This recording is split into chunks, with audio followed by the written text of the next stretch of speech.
That we haven't necessarily prepared for coming off cross country. You don't do that during the season. So me and Parker did one workout together this Tuesday where we kind of touched sub 60 pace, and I mean the goal was to come in here and really see what you could do.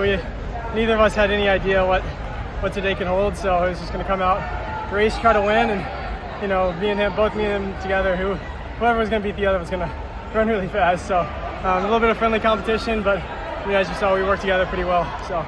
In workouts, is it trading off the last rep? Like, who's the one who kicks fastest at the end of a rep? Yeah, I mean, workouts we've tried to not do that. It's just, especially with us two, we could get carried away. So we haven't done that in a long time. It's been pretty even consistent in workouts and not pushing too hard. So staying under control in workouts. So neither of us really, we save our competition for race day. So. Said that was the hardest you've run in a very, very long time. Yeah. It's funny coming off NCAA to hear that, but talk to us about how different it is going from cross-country 10K to a really fast weekend like that. Yeah, I mean, honestly, I think you're more prepared for something like that coming off cross-country. It just hurts a lot more. So it's how well can you handle and bear through that pain early on, because it hurts, it stings. And then as you get further into the race, I mean, you're able to handle it more because you're so strong coming off cross-country, but I mean, we were 7:30, that's right at 60-second pace, and I haven't run 60-second pace in a race since the trials, so. Did you think 7:30 was a possible time coming in? No. If you would have asked me, like, I know the world indoor ranking, or standards came out yesterday, and the 3K was 7:31, I'm like, well, that's ridiculous, like, I'm not running that. I thought realistically we were gonna run 7:34, 7:35. I knew a collegiate record was in danger, but when I looked up at the clock and saw 7:30, I was kind of in shock. What are you thinking that last lap? You're on Parker's shoulder chasing him down. What's going through your mind? He's never been able to keep me at bay for that long, and that shows how strong he is and how much stronger he's getting over the last half of a race.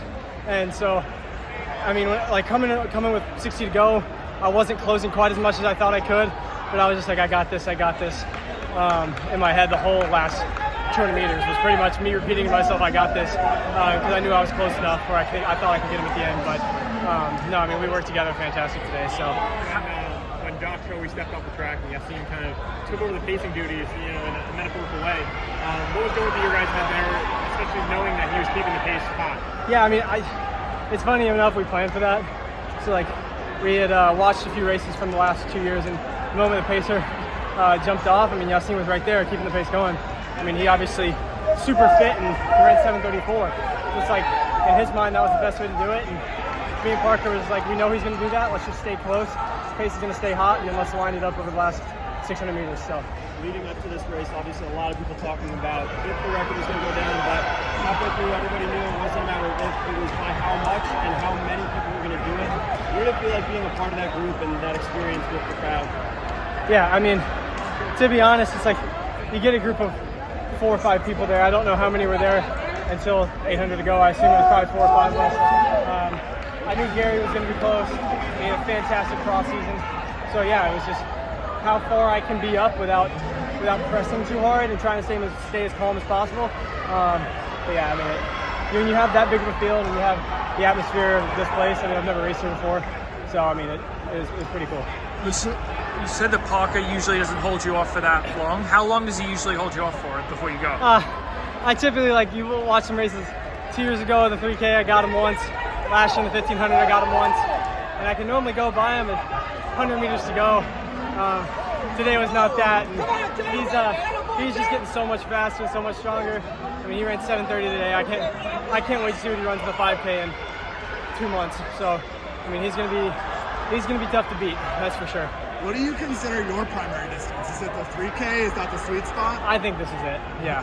I think anywhere between the 1500 and the 5K, I think is where I kind of belong. And as I'm getting stronger, I think the 5K is becoming more of a possibility. But I think right now, I mean, the 3K is my sweet spot. So we'll see how far I can take this event. I know it's a shame it's only indoors, but. How do you approach the rest of December? Will you take some time off now? Yeah, the plan is to take 4 or 5 days off, build back up, pretty consistently, and then jump back into it, and probably late January run a mile for sure, maybe run a 5K, definitely run a DMR as a team. Maybe we can run something pretty special there, and then get ready for the postseason. So. How are you gonna celebrate? I mean, probably just hang out with the guys. I mean, we brought a pretty cool crew here. It's 5 guys on our team: me, Parker, Colton, Will Coogan, and Aiden Neal. So probably just hang out, us 5, and enjoy the trip. I mean, it's been a long season. It's been a great season. So to cap it off like that, I mean, can't ask for anything more than that. So Congratulations.